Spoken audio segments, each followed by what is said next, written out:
I stood there holding a glass of champagne I hadn't touched, watching my son lean close to his wife at his own birthday party, and heard 5 words that changed everything. She doesn't matter. We only invite her out of obligation. My name is Eleanor, and I'm 72 years old. Before I tell you what happened next, I want to know, where are you watching this from? Drop a comment below and let me know what state or country you're in. I love connecting with all of you beautiful souls out there. Now let me tell you about the night I became invisible to my own family and how I made sure they'd never forget me again. The party was at John's house, my eldest son. He'd just turned 45, and his wife Jessica had gone all out with the decorations. White and gold balloons everywhere, a catered buffet that probably cost more than my monthly Social Security check, and at least 60 guests I'd never met. Business associates, Jessica's book club friends, neighbors from their gated community in Scottsdale. I'd driven myself there, 40 minutes from my modest ranch house in Mesa. The invitation had come by text, not even a phone call, just a group message that said, "Birthday celebration for John, Saturday at 7, casual, elegant attire." Casual, elegant. I'd worn my best navy dress, the one I'd bought for my granddaughter's college graduation 3 years ago. I'd even gone to the salon that morning, spent $50 I didn't really have to spare on getting my silver hair styled nicely. When I arrived, Jessica opened the door with that smile. You know the one I mean. The smile that doesn't quite reach the eyes. "Oh, Eleanor, you made it." Like she was surprised, like maybe she'd been hoping I wouldn't show up. John was on the patio, surrounded by men in expensive polo shirts, all of them laughing at something on someone's phone. He saw me, gave a little wave, mouthed, "Hi, Mom," and turned right back to his conversation. That should have been my first clue. My younger son, David, wasn't even there. He lived in California now, and according to John, he was too busy with work to fly in for a weekend party. We used to be close, David and I. We used to talk on the phone every Sunday. Now I was lucky if I got a text on my birthday. I made my way through the crowd trying to find a familiar face. There was John's daughter, Zoe, my granddaughter, but she was glued to her phone in the corner, barely looked up when I said hello. She's 23 now, works in marketing, and apparently I'm not interesting enough to pull her away from Instagram for 5 minutes. I tried to join conversations, but I kept finding myself on the outside. A group of women were talking about a yoga retreat in Sedona.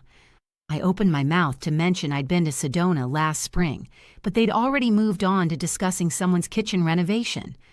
A cluster of men near the bar were debating golf courses.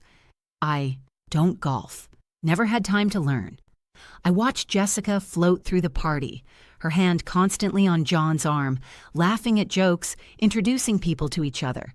She never once looked in my direction after that initial greeting at the door. I might as well have been part of the furniture. You know that feeling when you're in a crowded room but you're completely alone? When you realize you could leave and nobody would notice for hours? That's how I felt standing in my own son's house at his birthday party, surrounded by 60 people who didn't know I existed. I found myself by the dessert table, pretending to be very interested in the selection of fancy cupcakes, when I overheard John's business partner, Tom, ask him about his mother. "Your mom seems sweet," Tom said. "Does she live nearby?" I was right there, maybe 8 feet away, partially hidden by one of those ridiculous balloon arrangements. I could see John's face clearly. He glanced in my direction. I thought he saw me, but maybe he didn't. And then he said it so casually, like he was commenting on the weather. "We keep in touch. She's getting up there in age. Jessica and I invite her to things out of obligation more than anything. She doesn't really fit into our lifestyle anymore." Tom made some neutral sound, clearly uncomfortable, but John kept going. And that's when Jessica joined them, champagne glass in hand, and added her piece. "Honestly, John is too nice. I keep telling him we don't owe her constant inclusion. She made her choices in life, and we've made ours. Different generations, different values. She doesn't matter to our social circle. It's just duty at this point." She doesn't matter. Those 3 words rang in my ears like a gunshot. I stood there, frozen, holding that untouched glass of champagne, and felt something inside me break. Or maybe it was the opposite. Maybe something inside me finally snapped into place after years of bending. I looked around the party with new eyes. All these people John and Jessica thought were important. Their friends, their colleagues, their social circle. People who probably didn't know I existed until tonight, if they noticed me at all. This was their world, and I was right. I didn't fit into it. But not because I wasn't good enough. Because I'd built something real. I'd worked real jobs, sacrificed real years, loved a real man, and raised real children. While they were busy curating their perfect Instagram-worthy life, I'd lived an actual one. And in that moment, I decided I was done apologizing for it. Let me tell you about the life I lived before this moment, so you understand why those words cut so deep. I met my husband Frank when I was 19 years old. He was 22, fresh out of college, about to start his first job as an engineer. We got married 6 months later. That's how things were. Done back then. We were young and in love and stupid with dreams. Frank wanted to start his own firm. He had the brains, the ambition, the vision, but no money. His parents had disowned him for marrying me. I came from the wrong side of town, you see. My father was a construction worker. My mother cleaned houses. Not good enough for their son. So I worked. Oh, honey, did I work. I waitressed double shifts while Frank got his business off the ground. I worked at a diner from 6 in the morning until 2 in the afternoon. Then I'd go home, take care of baby John, and head out again for the evening shift at a different restaurant, 5 to midnight. Frank's mother, the one who thought I wasn't good enough, she'd watch John those evening hours, but she made sure I knew it was a burden. I did that for 3 years. 3 years of barely sleeping, of missing my baby's first steps because I was pouring coffee for truckers, of coming home to find John already asleep and Frank buried in paperwork at the kitchen table. But the firm grew. Frank got his first big contract, then another, then another. By the time David was born, we were comfortable. By the time John was in middle school, we were wealthy. And I never forgot what it took to get there.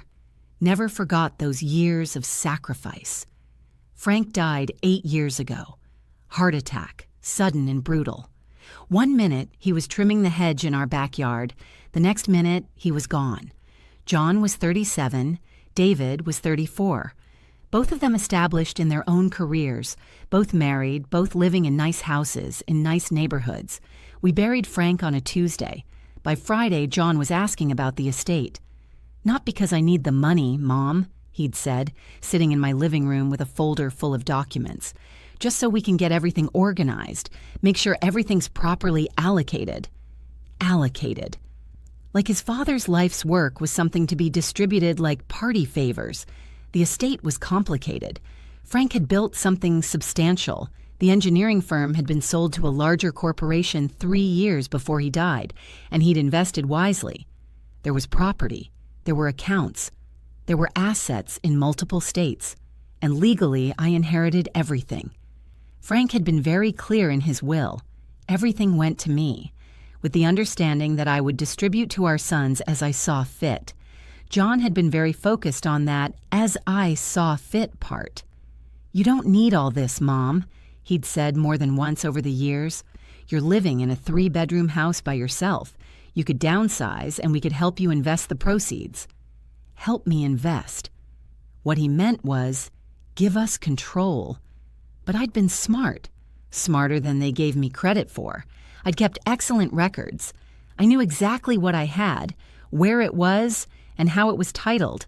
I'd made sure my name was on everything: the house in Mesa, the rental properties in Phoenix and Tucson, the commercial building Frank had bought as an investment in 2010, the stock portfolios, the retirement accounts that I'd rolled over after his death, all in my name, Eleanor Patricia Morrison.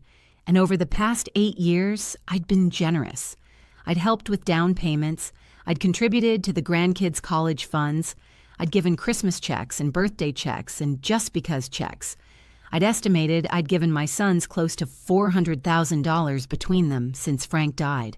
Let me be specific about that because the details matter. When John wanted to upgrade to the house in Scottsdale, I gave him $80,000 for the down payment. When David's wife needed surgery that their insurance wouldn't fully cover, I paid the $42,000 bill. When Zoe went to college, I contributed $50,000 to her tuition across 4 years.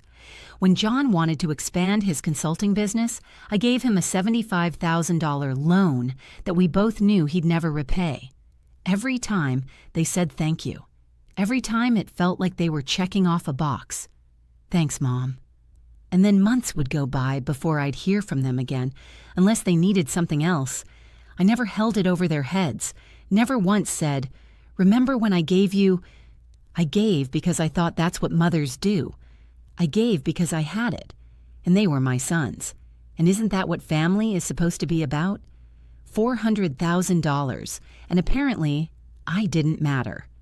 If you're enjoying this story and you can relate to family taking you for granted, please hit that subscribe button below. Your support means the world to me, and I have so many more stories to share with you. Standing there at that party, listening to my son and daughter-in-law discuss me like I was an obligation, a burden, someone who didn't fit into their lifestyle, I felt something click into place in my mind. I'd spent my entire life making myself smaller so other people could be bigger. I'd worked myself to exhaustion so Frank could build his dream. I'd given and given and given to my sons, asking for nothing in return except maybe some basic respect and love. And this was what I got. Obligation. She doesn't matter. I set down my champagne glass on the nearest table. I didn't say goodbye. I didn't make a scene. I didn't interrupt John and his casual cruelty. I simply walked through the crowd, out the front door, got in my car, and drove home. The entire drive, I was calm, eerily calm. My hands weren't shaking. My vision was clear. I knew exactly what I needed to do. When I got home, I didn't even turn on the lights. I sat in my dark living room for about 10 minutes, just breathing, just thinking. Then I got up, went to my office, and opened my safe. Inside was everything. Every deed, every account statement, every investment document. I'd kept it all organized, color-coded even. Frank used to tease me about my organizational system, but now I was grateful for it. I also pulled out a business card I'd been holding onto for about 2 years. Patricia Chen, estate planning attorney. She'd done some work for my friend Dorothy, and Dorothy had raved about her. "She's sharp as a tack," Dorothy had said, "and she works fast when you need her to." It was 9:30 on a Saturday night, but the card had a cell phone number. I called it. Patricia answered on the 3rd ring. "This is Patricia Chen." "Ms. Chen, my name is Eleanor Morrison. I'm a friend of Dorothy Haberman's. I need to restructure my entire estate, and I need it done immediately. Are you available to meet tomorrow?" There was a pause. Then, "Define immediately." "I need documents drafted, signed, and filed by Monday morning. I'll pay whatever premium rate you require for emergency service." Another pause. I could almost hear her brain working. "Mrs. Morrison, that's a very tight timeline. Can you tell me what this is regarding?" "I'm 72 years old, I'm of completely sound mind, and I need to legally transfer certain assets out of my name before my family realizes I'm doing it. Everything is in my name alone. I'm not married. No one has power of attorney over me. This is entirely my decision, and I need it executed quickly." "I see." Her voice was different now. Focused, professional. "Can you come to my office at 8 a.m. tomorrow? Bring all your documents." "I'll be there." I didn't sleep that night, not because I was anxious or having second thoughts. I didn't sleep because I was busy. I went through every single document in my safe. I made lists. I calculated values. I drafted notes about what I wanted to do. I also did something else. I wrote down every instance over the past 8 years where my sons had made me feel small. Not because I wanted to wallow in it, but because I needed to be clear with myself that this wasn't about one comment at one party. It was the time John told me I was too old to understand how modern business works when I offered advice based on 40 years of watching Frank build his company. It was the time Jessica rolled her eyes when I suggested a family dinner at my house because my cooking was too heavy for their lifestyle. It was the time David forgot my birthday entirely, and when I mentioned it 2 weeks later, he said, "Oh, Mom, you know how busy I am." It was the years of shortened phone calls, the holidays where they'd arrive late and leave early, the times they'd make plans without including me and then act surprised when I found out, the subtle and not so subtle messages that I was inconvenient, outdated, not quite up to their standards. One comment at a party? No. This was years of death by 1,000 cuts, and I'd been too afraid to admit it to myself because they were my children. And aren't you supposed to love your children unconditionally? But they were adults now, and unconditional love doesn't mean unconditional access to my assets.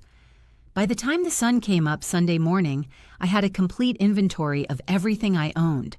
The house in Mesa, valued at approximately $420,000. The rental duplex in Phoenix, valued at $560,000. The small apartment building in Tucson, 4 units, valued at $730,000.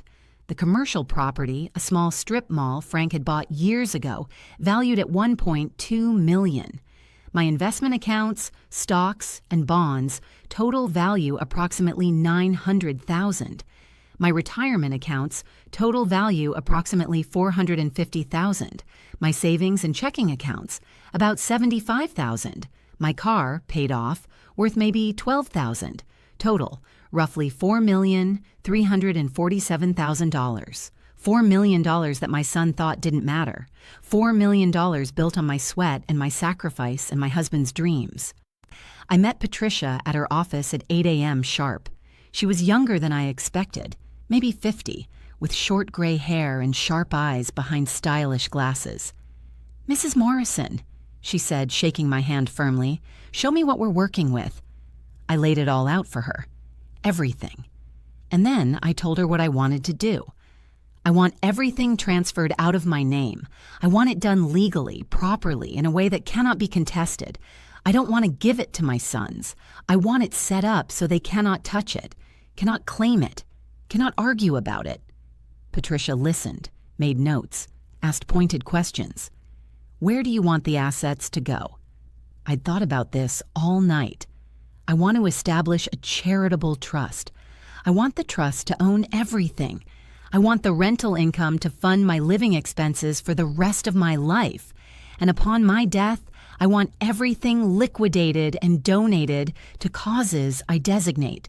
Women's shelters, organizations that help elderly people who've been financially abused by family members, scholarship funds for non-traditional students, people who had to work their way through school. Patricia looked up at me. "Your sons are going to be unhappy about this." "My sons think I don't matter. I'm simply agreeing with them." Something flickered in Patricia's eyes, maybe recognition, maybe respect. "Okay, this is doable, but we need to move fast. If there's any indication you're doing this under duress or without capacity, I'm doing this with complete mental clarity because I finally see my family for who they really are. Can you get this done by tomorrow? If you can stay here all day today and work with me and my paralegal, yes, it's going to cost you about $15,000 in fees for the emergency service." "That's fine." Patricia called in her paralegal, a young man named Derek who couldn't have been more than 30. He set up his laptop while Patricia explained what we were doing. "We're creating an irrevocable charitable remainder trust," Patricia explained. "This means once it's established and funded, you cannot undo it. You'll retain income rights for life, but the assets themselves will be owned by the trust. Upon your death, everything goes to the charities you designate. Your sons will have no legal claim." "What if they argue I wasn't mentally competent when I set this up?" I asked. "That's why we're being so thorough today," Patricia said. Derek is going to document everything. We'll have you evaluated by a neutral party if needed. We'll record conversations showing your clear understanding of what you're doing and why. We'll make sure there's no possible argument that you were confused or coerced. We worked all day Sunday. Patricia was brilliant. She drafted documents, explained every single clause, made sure I understood what I was doing. She had me read sections out loud, explain back to her what they meant, initial pages showing I'd reviewed and approved each section. Around noon, she brought in a notary and a witness, another attorney from a different firm who specialized in estate law. He spent 30 minutes talking with me privately, asking me questions about my decision, making sure I understood the implications. "Mrs. Morrison," he said, "once this trust is funded and the paperwork is filed, this is permanent. Your children will inherit nothing from you. Do you understand that?" "I understand it perfectly," I said. "My children have made it clear they view me as an obligation. I'm releasing them from that obligation." He made notes, signed a document attesting to my mental competency, and left. By 6 p.m., we had a complete estate plan. The Eleanor Morrison Charitable Trust would own everything. I would be the trustee during my lifetime, controlling all the assets, receiving all the income. Upon my death or incapacitation, a professional trustee would take over, liquidate everything, and distribute the proceeds according to my wishes. My sons would get nothing, not because I was being vindictive, but because they'd made it clear I didn't matter. "We'll file everything first thing Monday morning," Patricia said. "Once it's filed and recorded, it's done. You'll have legal protection and your wishes will be ironclad." "Thank you," I said. "You have no idea what this means to me." She smiled, a real smile. "Actually, I think I do. I had a client last year in a similar situation. Her daughter had been stealing from her for years. Sometimes the hardest thing we do is protect ourselves from the people we love." I went home that night and slept like a baby, the best sleep I'd had in years. Monday morning, Patricia called me at 9 a.m. "It's done. Everything's filed and recorded. The trust is official and all the property transfers are logged with the county. You're protected." "How long until they can see the public records?" "The property transfers will show up in the county database immediately. Anyone who knows how to search property records can see that Eleanor Morrison no longer owns those properties. The trust does." Perfect. I knew John. I knew he periodically checked property records online. He'd told me once he liked to keep track of real estate values in the family. Call it morbid curiosity, call it greed, call it whatever you want. He checked, and sure enough, by Tuesday morning, my phone started ringing. First call, John. I let it go to voicemail. Second call, John again. Voicemail. Third call, Jessica. Voicemail. Fourth call, David, calling from California. Voicemail. Text messages started flooding in. John, "Mom, I need to talk to you. Call me immediately." Jessica, "Eleanor, John is very upset. Whatever you've done, we need to discuss this like adults." David, "Mom, John called me freaking out. What's going on? Please call me back." I didn't respond to any of them. Instead, I made myself a cup of tea, sat on my back porch, and watched the hummingbirds at my feeder. By Tuesday afternoon, John showed up at my house. I watched through the window as he pounded on my door. I didn't answer. He knew I was home. My car was in the driveway. He stood there for 10 minutes, knocking, calling my name, finally yelling, "Mom, I know you're in there. We need to talk about what you've done." What I'd done. As if I'd committed some crime by legally managing my own assets. I stood in my hallway just on the other side of that door and listened to him rage. Part of me, the mother part, the part that had rocked him to sleep as a baby, that had stayed up all night when he had the flu, that had cheered at every soccer game and graduation. That part wanted to open the door, wanted to explain, wanted him to understand. But I didn't, because that mother part had been doing all the work for 45 years, and it was tired. Eventually, he left. The phone calls and texts continued. By Wednesday, the messages were getting angrier. John. You can't just transfer everything away from the family. Dad would be ashamed of you. That one almost made me laugh. Frank would have been proud of me. Frank, who'd watched me work myself to the bone so he could build his dream. Frank, who'd made sure everything went to me because he trusted my judgment. Jessica sent a particularly nasty text that night. You're a bitter old woman who can't stand to see her children succeed without you. This is elder abuse in reverse. Elder abuse in reverse. I had to read that 3 times to make sure I understood what she was saying. According to Jessica, me protecting my own assets from people who called me an obligation was somehow abuse. David kept trying a different approach. He'd call and leave long, rambling voicemails about how much he loved me, how John didn't speak for him, how we could work this out as a family, but then he'd always end with something like, I just think you're making a decision you'll regret, or we should at least talk to a mediator about this. Not once did he say, Mom, I'm sorry you felt invisible at that party. Not once did he say, what John said was wrong, and I should have defended you years ago. It was always about the money, dressed up in concerns about my mental state or our family unity. On Thursday, exactly 1 week after the birthday party, I finally responded. I sent one text message to both my sons. Boys, I overheard what you said about me at the party, that I don't matter, that you include me only out of obligation. I've decided to make things easier for you. You no longer have any obligation to me. All my assets are legally secured in a charitable trust. Upon my death, everything goes to charity. I wish you both well in your lives. Please don't contact me again unless you're interested in having a real relationship based on love and respect, not expectations of inheritance. The response was immediate and explosive. John called 23 times in 1 hour. I blocked his number. David called crying, apologizing, saying he'd had no idea John felt that way, that he loved me.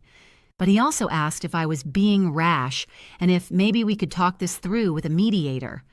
I didn't respond. Jessica sent me a long text calling me selfish, saying I was punishing John for one comment, that I was destroying the family. I blocked her number too. Then came the lawyer letter. John actually hired an attorney to send me a letter threatening to challenge my competency, to argue that I'd been unduly influenced, that the asset transfer was invalid. I called Patricia immediately. She laughed. Let them try, she said. You're clearly competent. We have documentation of your decision-making process. You weren't under duress. You sought me out. We have witnesses to your mental state. We followed every legal protocol. Tell them if they want to waste their money on a lawyer, that's their choice, but they won't win. I forwarded Patricia's response to John's lawyer. That was the last I heard from their attorney. What I didn't expect was Zoe. My granddaughter showed up at my house 3 weeks after everything happened. She knocked softly, and when I looked through the window, she was alone. No John, no Jessica. I opened the door. Grandma, she said, and her eyes were red like she'd been crying. Please, can we talk? I let her in. We sat in my living room and she told me everything.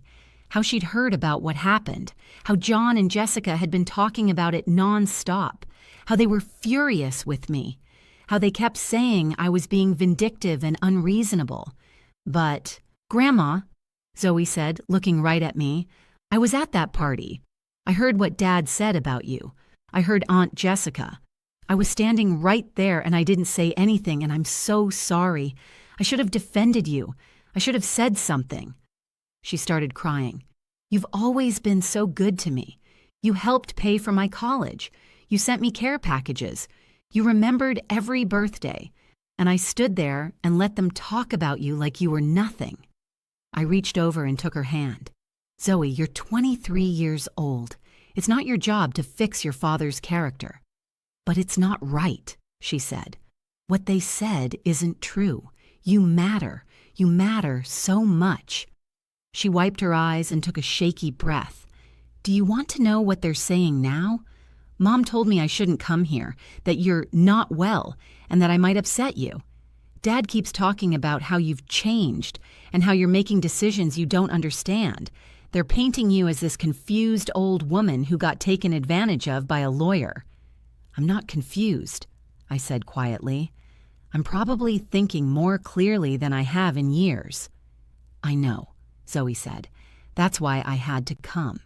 Because they're rewriting history, Grandma. They're acting like you were always difficult, like this came out of nowhere. But I remember you driving 2 hours to bring me soup when I was sick in my dorm. I remember you staying up with me the night before my thesis defense, helping me practice my presentation.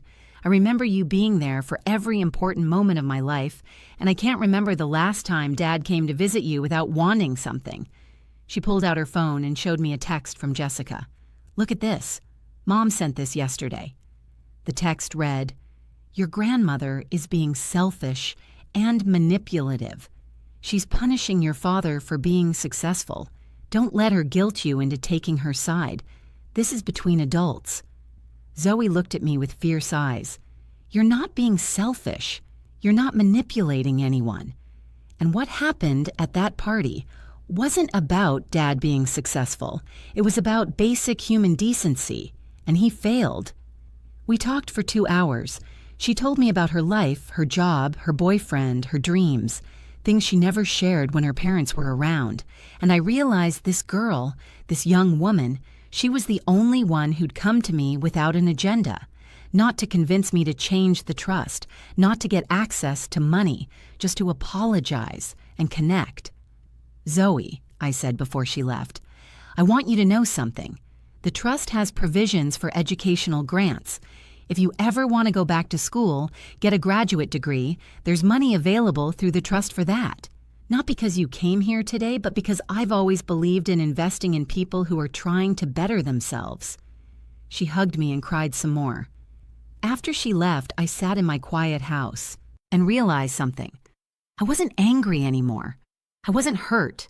I was free. For the first time in decades, I didn't feel obligated to anyone. I didn't have to worry about managing an inheritance for sons who saw me as a bank account. I didn't have to shrink myself to fit into their lifestyle. I started living for me.